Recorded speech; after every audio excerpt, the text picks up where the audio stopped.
Hello, Dr. Roy Shelburne, and you're watching the Best Practices Show.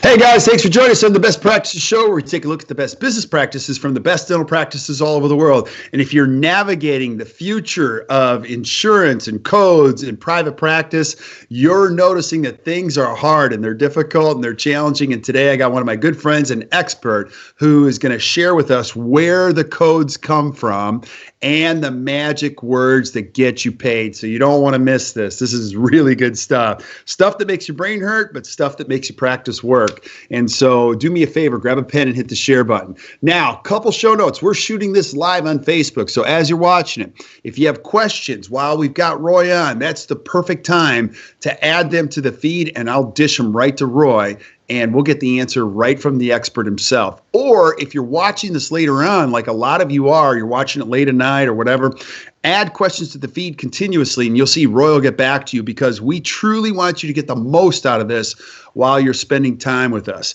Also, thank you again. I can't even say it enough. Thank you so much for the shares, the likes, all that kind of stuff. We're up over 39,000 followers on Facebook, over 150,000 of you on iTunes.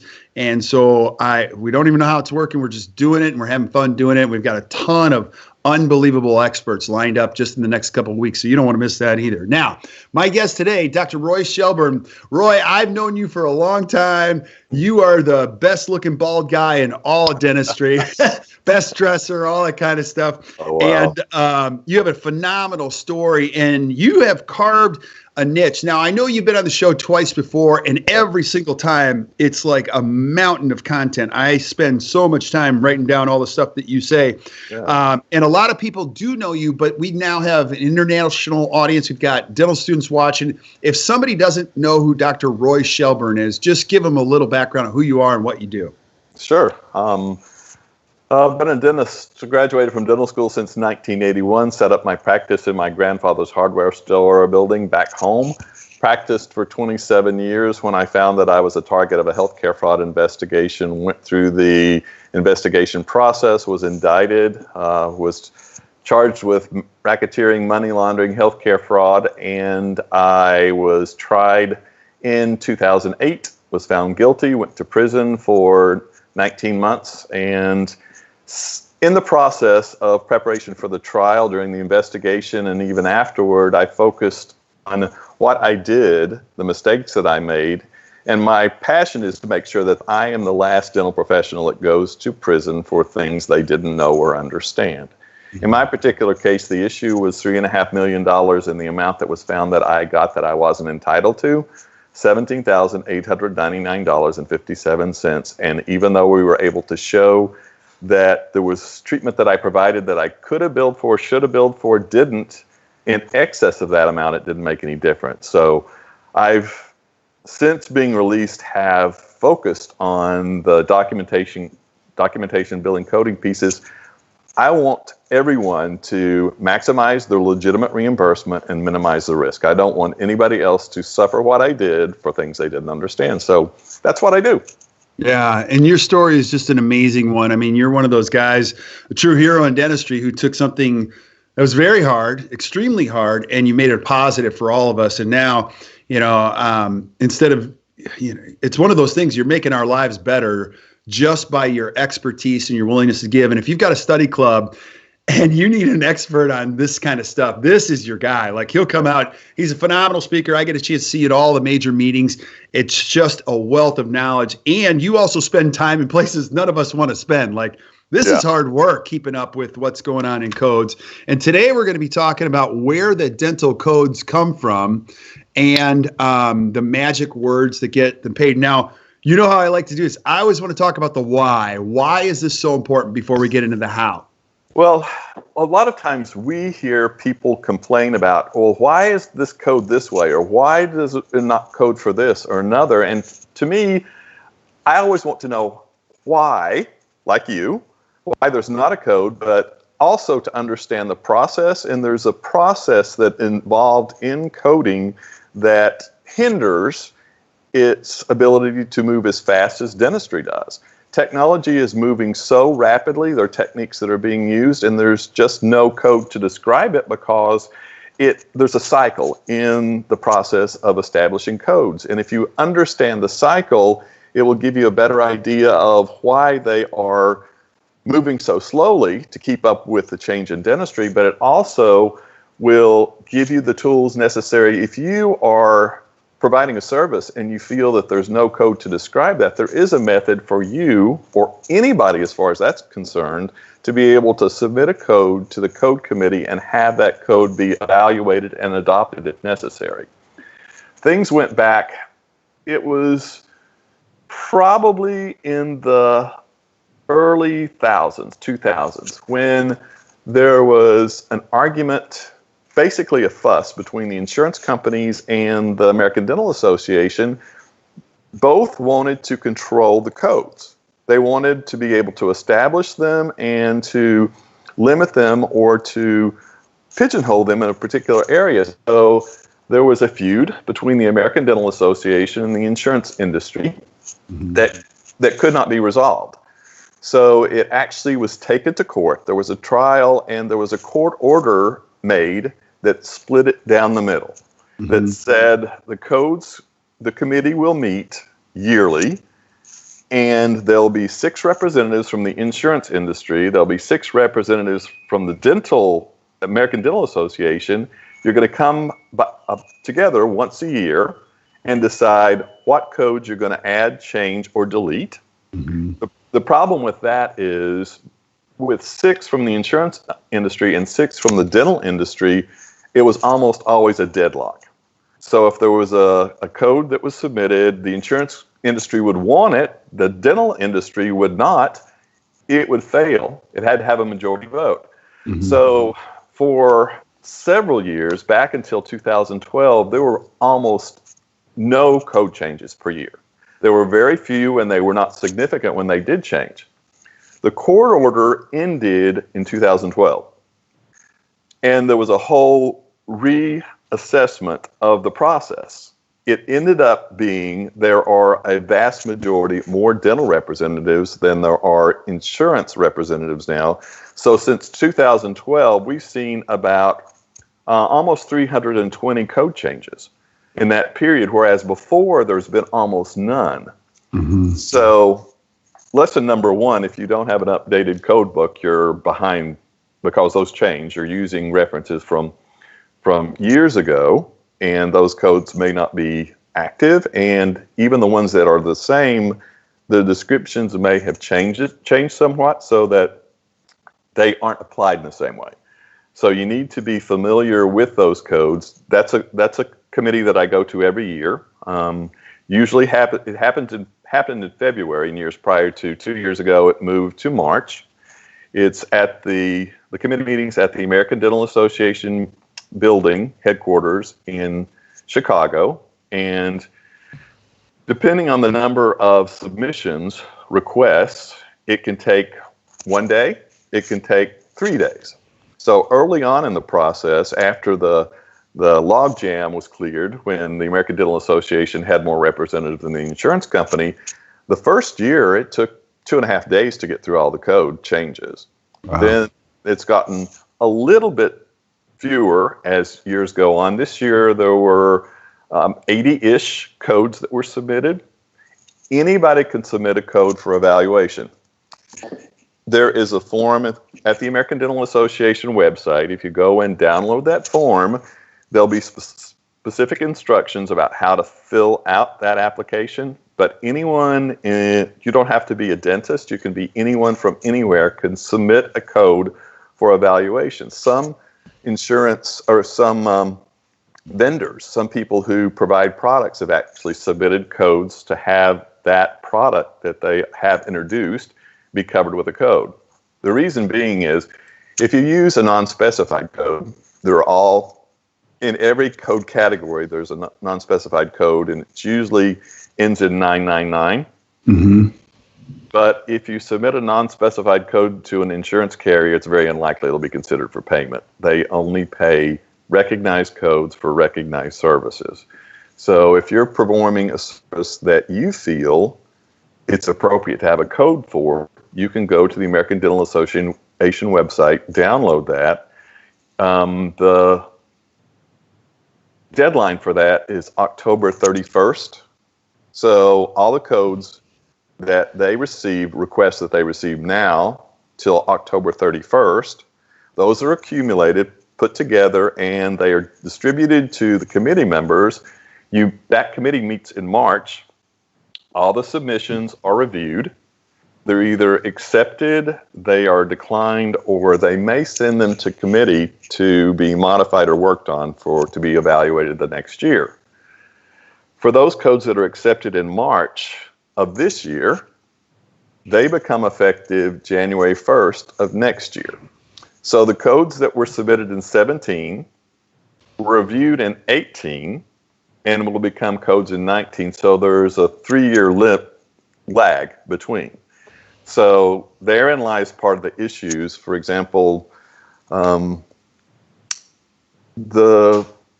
Perio Protect trays.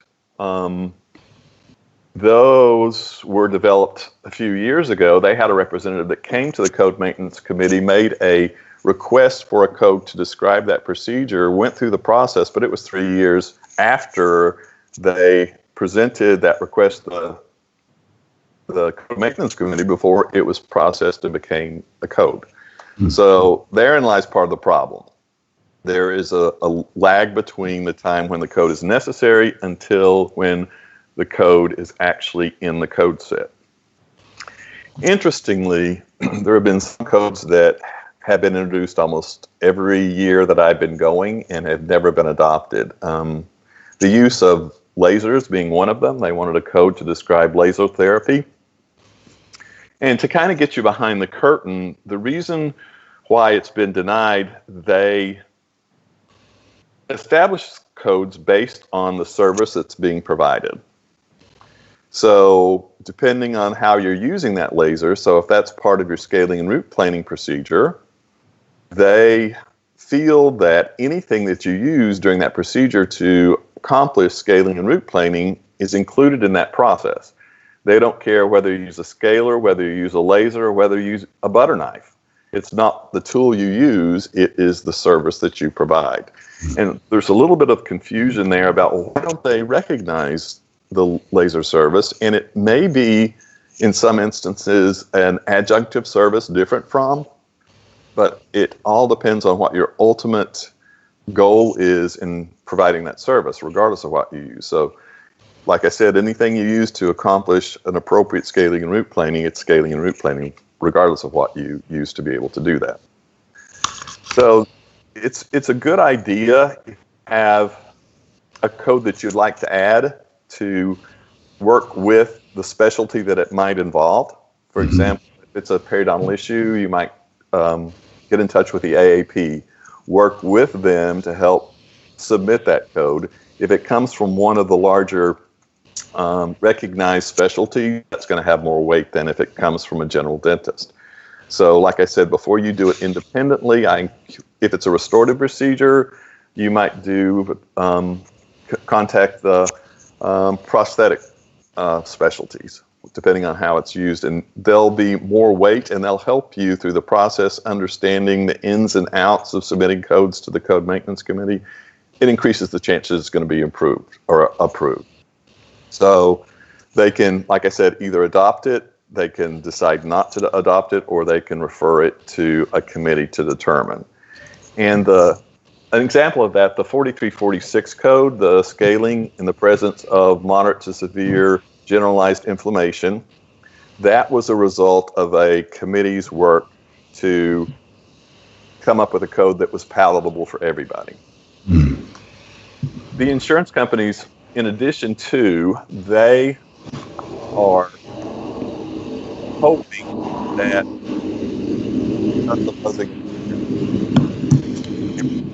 Yeah, I can still hear you. Just you. Okay. There you go. That's better. So, where was I? I chased a rabbit. Yeah, I lost you there in just a second, but you were. I want to get into the code, but as you can see, like this is so heavy on. Yeah, it's pretty heavy. And it's technical, so a code geek would enjoy it. The rest of the people's kind of, I don't even. Bottom line is that's the reason why the code, they move more slowly than we need them to. It's a matter of the way it's set up. So if you don't like the way things are, you do have a voice and you're able to submit those yourself. Yeah. And that's good. That's the piece to know. And this is good. This is an awesome background on where codes come from. Before we get into the words that get them paid, tell us, you and I talked this about a little bit last time, where codes are headed, because there's a consensus that dental codes are going to go away. It's going to become all medical codes. How true is that? And what time frame? And what are the complicated, like, is that real? Do you believe that? I believe that with all my heart. Insurance companies don't like to maintain two separate departments, their dental department and their medical department. I always go back to the money. They also want claims so that they're auto-adjudicated, which means when you submit the claim, they want it to be processed without a human being having to look at it and review it. So a lot of the codes and code changes that they have established make it so it's easier for them to process. Mm-hmm. For example, they cleaned the partial codes and the denture codes, so they specify upper and lower. A lot of the codes did not do that before, so they always had to come back, or somebody had to review it and say, okay, they had to enter it as an upper denture or a lower denture. If they didn't have the information in there, they would have to contact the office for that information. They've continued to hone those codes so that they're very specific, so the upper and lower codes help to process it, so it's in the code. Somebody doesn't have to look and say, well, is that an upper or lower one, when they process and get that in the system. So that's moving in that direction. Additionally, I got that roaring neighbors again, sorry. Yeah, is it going? Is that over my, that might be over my house. I don't know. Here, let me try this. Roy, no, it's better now. Is it better now? Okay, hold on. It's better now. All right. So, movement from dental and medical, there have been a lot of changes in the medical coding just to expand it so that it is more easily used by dental practices. It's going to be tougher, but I'm a firm believer that in the next 7 to 10 years, that dental codes will be a thing of the past, that it will only be medical, and they'll have one department. It'll be a medical claims processing, and that we all submit medical. Like I said, is that going to increase the complications? It absolutely is. It's going to mean that you're going to have a whole lot more training, and you're going to have a great deal of expertise. So if someone wants to look to the future and say, okay, I want to be viable in the dental world, get your certification in medical billing and coding. You'll find a place and be very sought after in terms of an employee of a dental practice. Absolutely. It's kind of a non-negotiable of the future. And when you think about it, it's kind of scary that they're not going to have people answering these phones anymore. No. So now I love how health care is determined by, computers now and not so much people. So we won't even go down that rabbit hole. But knowing the ins and outs of coding is critically important, because you can get reimbursed your full fee if you know how to use the medical codes. Absolutely. For a lot of procedures. So don't look at it as, wow, you're just building more of an insurance-based practice. No. You're becoming more knowledgeable, so you know how to navigate that. No, it's an opportunity. If it's billable to the medical usually bills or is at a much higher rate. There are fewer restrictions. So like I said, it's not an aggravation to learn to bill to medical. It's an opportunity really for practices to grow and become more of the healthcare world. We're not going to be our own separate entity in dentistry, and all the other health professionals work together. We're going to be part of that community. And in order to do that, there again, our documentation in the practice needs to be able to be communicated easily to the physicians, but also the past billing and coding, the diagnosis codes, which may help get that service paid if it's related to a medical condition. Yeah. Now you're going to give us some of the magic words to get them paid, but give us the thinking before that, because so you're not just going to give us a simple phrase in it, but tell us a little bit about why these words work or where we're going with this. Well, we were talking about talking to a live person. If you've noticed when you call for verification of insurance benefits now, it's not necessarily a person that speaks English very well. So for the insurance companies to save money, they farm that off overseas, and the people who are reviewing and processing those claims do not know English very well. They don't know, or if they know anything, it's very little about dentistry. So you have a person there who is processing the claim who knows very little about dentistry, and in order for them to do that, they literally have a list of magic words that if it is included in the narrative or supportive information about the service that you're submitting the claim for, they check that box. Yes, the magic word's here. We'll go ahead and pay that. So there's, like I said, as scary as that may seem, you not only have to be aware of what code describes that service, but there's a team member and the doctor needs to include that in the clinical record so that magic word is contained in that document that will help that billing person identify that this is why that service was necessary. And when they do, box checked, click approved, and the check is issued. That is so interesting, buddy. I totally forgot. I've got the air show going on and there's jets flying over my house. So I'm going to strategically mute. And of course they have to fly over when I'm talking to you. So so walk us through this, when we're on the phone, what are some of the steps that are included to make sure we get paid for this? Well, you go from payment backward to find out what. Number one, most of the codes will be very specific. So you are identifying that specific word or phrase in that service that you're providing. For example, the codes are becoming very much more specific. So we've talked about the 4346, the scaling in the presence of moderate to severe generalized inflammation. So the clinical record that diagnosis should state moderate, generalized inflammation, and that would justify the billing of that code. That one is not so auto-adjudicated now because it's new, and I think we may have talked a little bit more, but it probably bears repeating. Even when the code is accepted, after that 3-year period going through the process, it may take another year or year and a half for it to be paid by an insurance carrier because they've sold a plan to either the person or the employer, and it has a list of covered services. New code is not on that list. So it may very well not be covered during that period until they have a chance to modernize or improve the coverage mix. And when it does, then it may be paid. So just because you have a new code, there's no guarantee that it's going to be paid. If that knowledge is not part of that person who is submitting the claims, if you are unaware of what actually justifies the payment for, specifically, let's talk about cracked teeth.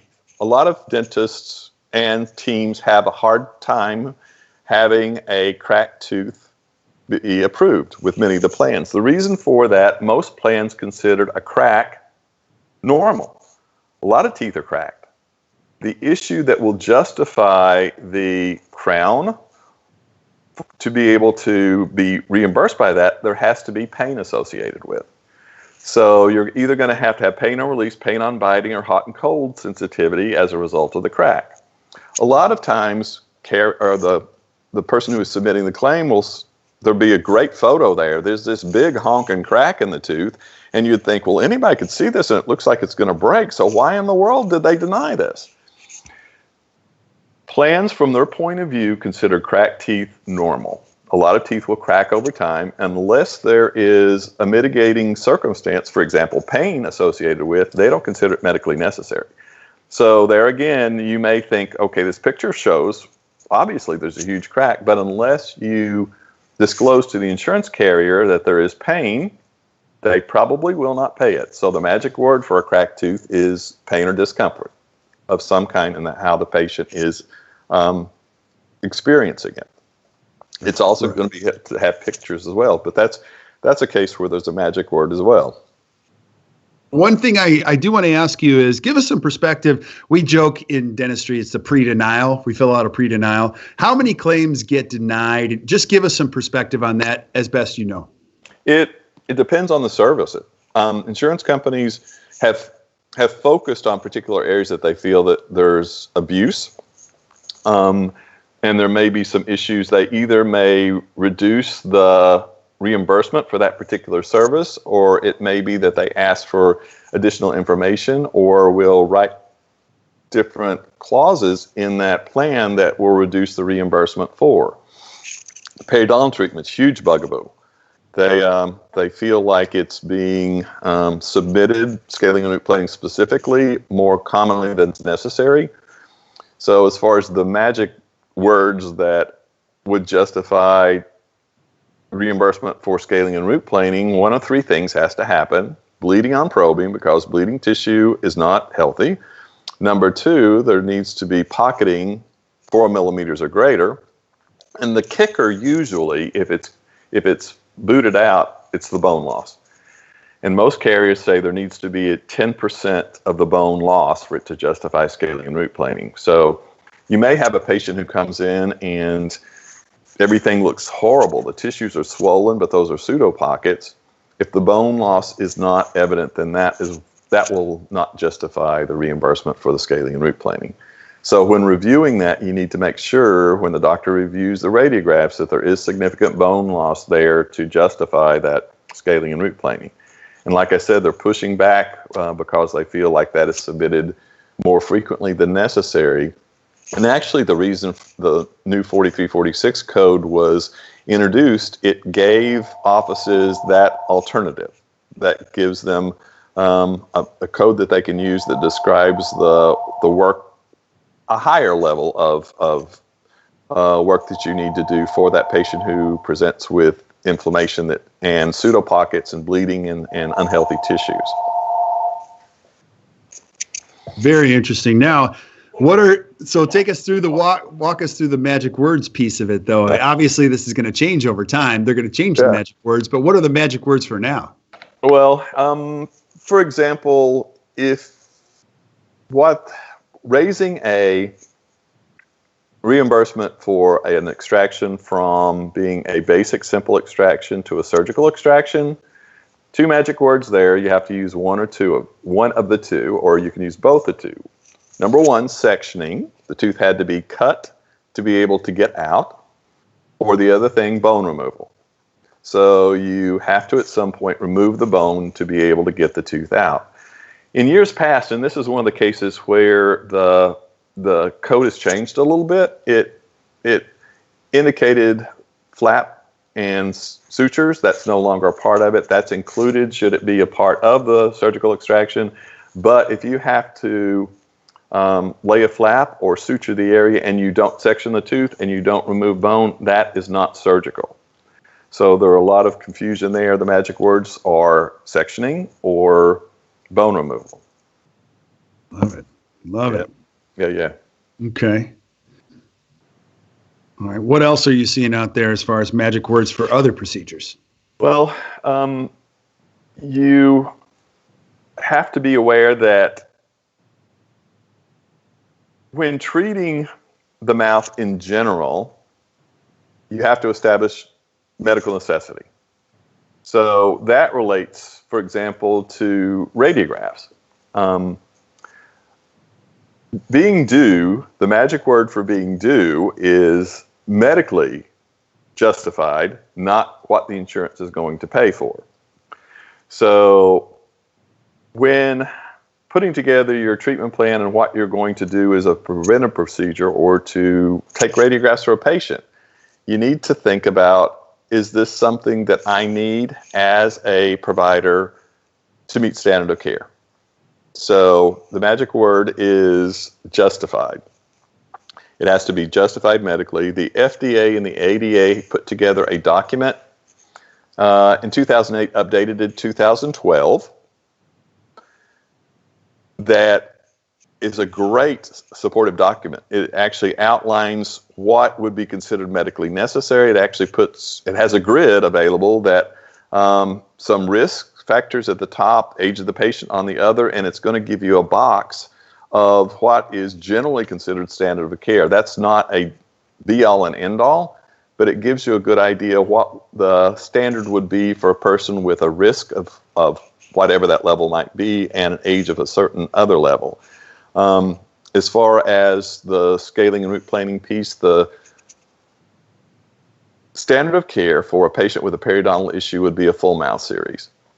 So if you are submitting a Panorex and a set of bite wings to justify scaling and root planing and you're getting denied because whoever reviewed it said it doesn't look like it's necessary, you can't get a good idea of bone levels and be consistently correct without a full mouth series. So there again, the magic word, which is more than one magic word with a scaling and root planing, is full mouth series to support it.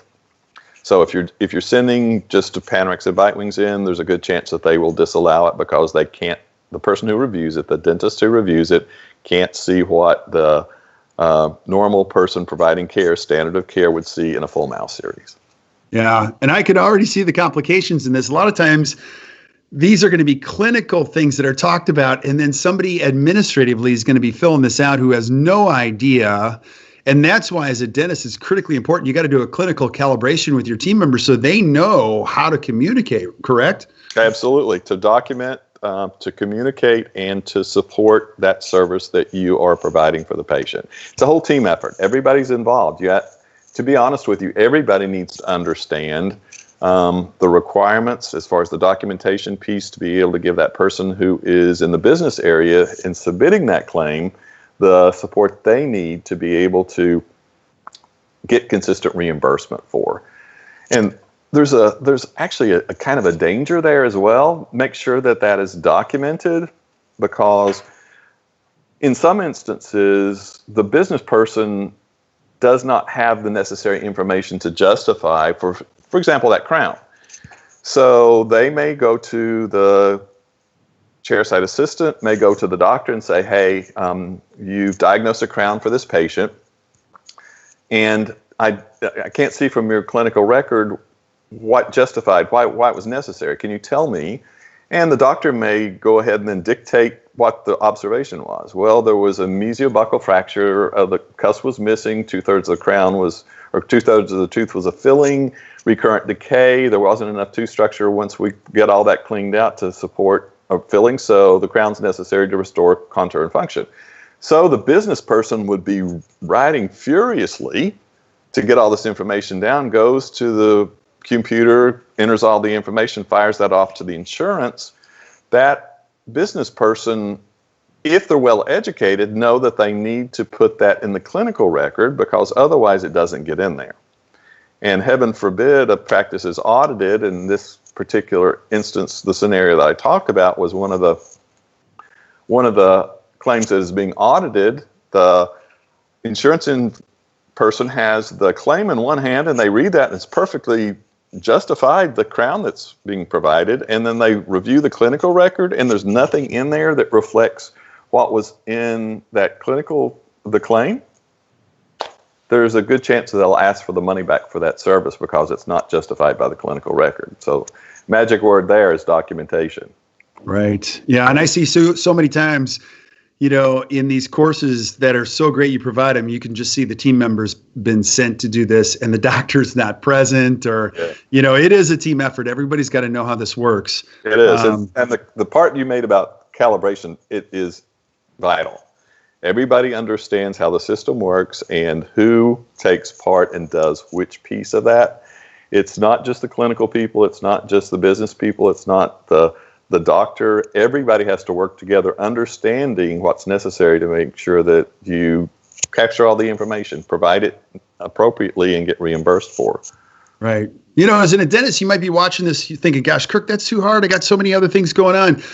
One of the things that we teach and our coaches teach is they teach clinical calibration just for technical reasons for the team. It's a great opportunity to introduce the code reasons too. You're already in the conversation. Absolutely. Now create 3x5 cards, and they'll just create simple little 3x5 cards. Why does the doctor do this procedure? Why is this important? You can just flip it over and say, okay, here's the coding important things that you need to know. So the whole idea is to create a system, and Roy, this is just fabulous. What else do we need to know about magic words? I didn't know it was. I had no idea that the call center is looking for keywords. Like that's kind of.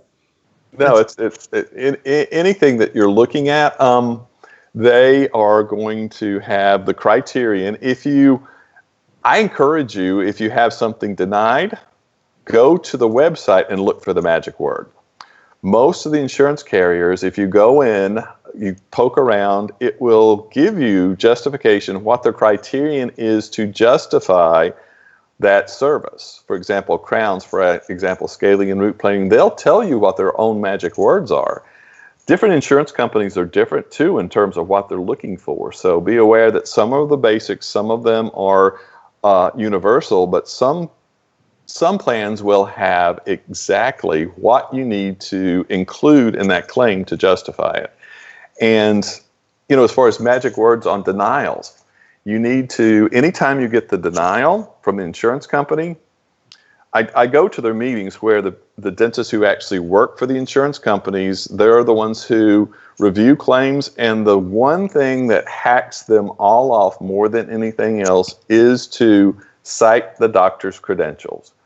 They could care less their education level or how many specialties or how far they've gone beyond the basic to be able to do that. They don't care. They don't, well, to be honest with you, they don't get paid enough to care. They want the bottom line. It's kind of like, I'm smarter than you are, I'm better than you are, so go ahead and approve my claim. And they're on the other side going, just give me the information I need and I will approve your claim. This is not the information I needed. So magic words, anytime you get a denial, review the EOB completely. It will more than likely establish the reason for the denial. And I would, if that insurance company does not provide good and clear information on the website about why they deny, I would get a denial. I would talk to the person who denied it. You can call them and say, hey, we got this denial back. Could you be more specific? And put together that information in your information about that carrier, so you can see from that point going forward, well, this is a carrier that required this be part of it, or this magic word be a part of it. They'll tell you, the EOB will generally tell you, and if you dig deep enough, they'll disclose to you what you need to add to or include going forward in the future to make sure your claims get processed. Yeah. I always have this question. When you do the EOB, let's say you review it, they tell you can do some investigative work on why this happened. How much do you teach people to resubmit? Like, because a lot of times dentists just give up, or team members. Now, tell us a little bit about the psychology of that process. Yeah. Always resubmit. If you feel like it was denied inappropriately, to be honest with you, my experience has been some insurance companies will deny just to see what you're going to do with it. It's kind of like, okay, this one's on the fence. Let's go ahead and deny this one, see how married they are to this treatment. And if you stand your ground, have a good basis for why you're doing it, always appeal. The reason being is that if the first person reviewed the claim and denied it, it's always reviewed by a second professional when it was resubmitted to be reevaluated. And we all know if we gave the same treatment plan or the same records for one patient to 5 different dentists, how many different treatment plans would be generated? Different ones. As many dentists as you submitted it to. Or more right? Than probably 2 or 3 of them couldn't figure out one treatment plan, so they generate 2 or 3. Right. So we live in a world that's very different in that you can get varying opinions almost any time by different professionals. Some people would look at it and go, yeah, I'd do a crown on that. Somebody else would do 5-surface amalgam. Somebody else would not do anything to it at all. So that person who's reviewed it, it's human. It's a dentist who has reviewed it, and they may not have the same philosophy you do. But when you resubmit it, the other person who reviewed it, different person, will look at it and go, yeah, I think that's pretty well justified. So always, always, always appeal. Yeah. Anything else that you would say would be a good tip on appealing? Anything, other tips? Yeah, like I said, review the EOB, and I would, if it's not on the website, I would call and say, hey, can you give me the criterion you use to justify the need for X? One of the things that was really surprising to me when I was at one of these meetings is they send the same case, the same claims, to 4 different claims processor, and they bring them in as a panel, and they go through what they would have done with this particular claim. And they're all over the board that way too, which goes back to always resubmit it, because for the people on the panel, one of them would have paid it, the other one would ask for additional information, one would have not paid it. So it's all over the board. But there was one that they were all unanimous with, which kind of surprised me. It was an anterior tooth, looked like it may have been traumatized, and it was earlier, it caused it to abscess, so there was a very conservative endodontic procedure done, just small access opening, cleaned up, finished the endodontic procedure. And back in the day when I went to dental school, if the tooth had had an endodontic procedure, that was criterion for a crown to be able to cover and seal and protect. Shocked me, all 4 of these people who did the review with this conservative endodontic procedure on an anterior tooth, all of them said they would not have covered the crown. So there again, be familiar with, and I don't know if that's something new in dentistry, but can you give me a little perspective on why? Just what's your hypothesis on that? On that, they stated there was enough tooth structure there, sound enough tooth structure there, that it would be stable without having to have the crown done on it. So it's kind of like, okay, I learned something there. But there again, if you don't know the criterion, like I said, old school, when I went back and graduated in 81, if it was an endodontic treated tooth, the suggestion was that it would be covered with a crown. Right. Wow. Yeah. Gosh. Any other, I know we only get you for so long here today, but any other things that you would share with us as we kind of wrap this up on the magic words or things that we need to know when it comes to reimbursement? Well, especially the magic word with reimbursement, if you're in network, knowledge. Knowledge is power. You have to understand the limitations that are established on that plan. I get the unfortunate opportunity to speak to a lot of people who have submitted a claim, and should it have been paid? Yes. Was it medically justified? Yes. But the limitations on the plan made it so that it would not be reimbursable. And they asked me, well, is there any way to get around that? If the plan limits the reimbursement for that particular procedure, not only can you not get around it, it would be fraudulent for that insurance carrier to pay something that was not covered on that plan. So I get a lot of questions like, can we not do this, or is there something else we can do?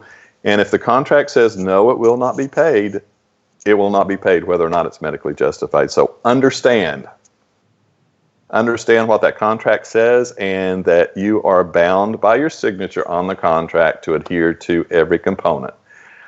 Think long and hard before you sign that contract. I'm never going to tell you not to sign it, but for your practice, you have to understand whether it's going to be beneficial to your practice or whether it's going to be detrimental to your practice. I talked to a doctor just 2 days ago, had done this amazing reconstruction with implants and with a prosthesis. The patient was happy. The result was beautiful. They submitted to the insurance, and the lab fee for this procedure was $7,500, $7,500, and the insurance allowance was $2,500. That is a bad day. That is a very bad day. And you can send yourself into a spiral as a dentist and get really angry in a way that it's not even logical. So you got to protect yourself too, because you and I can sit here, and if you're a dentist watching this, you could easily just go into a rage right now and get even more mad about insurance, and you can't do that. This has nothing to do with healthcare. It has nothing, insurance companies aren't just going to say, Roy, we joke about this all the time. They're not going to go, you know what? We've been kind of rough on dentists for the last, let's reimburse them all. What do you guys think? Are we good with that? No, it's going to get tighter and tighter and tighter. And people are going to be playing with charts and all that kind of stuff. And the only thing you can do as a dentist is just say, that's the game. And you're exactly right. Before I sign this piece of paper, number one, when you sign the piece of paper, keep a copy of it. That's amazing. I mean, 99% of dentists. You sign it. Yeah, 99% of dentists, I'm like, send it to me. They're like, send you what? I'm like, you signed something. And they go, are you sure? Yes. I'm like, yes. And then when they, like you shared with us last time, they change the rules and it's this thick. It comes in with 30 days notice, and you don't even read it as a dentist. You throw it in the trash. Right. And then you look at your numbers at the end of the next quarter and you're like, what is going on? How did that happen? Yeah. Yeah. So don't go there. I guess we're just trying to, and what I am going to say is if you're watching this, you already know how smart this guy is because this stuff hurts my brain. Get yourself there, get your team there. If you can't get there, get Roy to you. Now, Roy, do you go into offices? Do you still? Absolutely. I do. Okay. Yeah, I still do. Yeah. So what do you do when you go into that? What do you? I do an analysis of both the documentation and the billing and coding, and most of the time, I find areas where they are leaving a significant amount of money on the table. There are things that they could have billed for that they didn't. It's just a matter of understanding what's billable, what's not billable, and if they need an analysis to find out whether or not it is worthwhile for them to stay in that program, absolutely. And there are, even if you're in network, there are optional services that you need to be aware of and methods to be able to provide the care the patient needs and wants and not being limited by the insurance carrier, by understanding the ins and outs to make sure that works. Is there a way to maximize your benefit legitimately? Absolutely. And I love being able to do that. Yeah, so don't even hesitate. If you're struggling with this, get Roy in your office, at least schedule a call. And Roy, tell us, I know there's going to be people that are going to be watching this, they're going to want to reach out to you and see what you do. He goes to all the major meetings. He's at all of them, all the big ones. Go see him speak and bring your team at the very least. Now, Roy, if somebody's watching this and they want more information, keep in mind there are going to be some people listening to iTunes. How can I find out more about you? Sure. Give me an email. Fire it off. It's my name, RoyShelburne @gmail.com. Awesome, buddy. Yeah. Cool. Well, you and I have a ton more topics we're going to cover on future shows. And stick around while we say goodbye to everybody else. But if you enjoyed today, just do us a favor. Just hit the share button. Share this with your friends. We would love it. Also, if you want to see specific topics with Roy, specific questions, add them to the feed, and Roy and I will just schedule them out, and we'll make it happen. And you'll see, we'll bring you tons and tons of information. Other things that you guys want to see, keep sending them to us. And if you're struggling, just reach out and get Roy to come to your office. So thank you again, my friend. And thank you, guys. And until we see you next time, keep watching the Best Practices Show. You guys enjoy the rest of your day.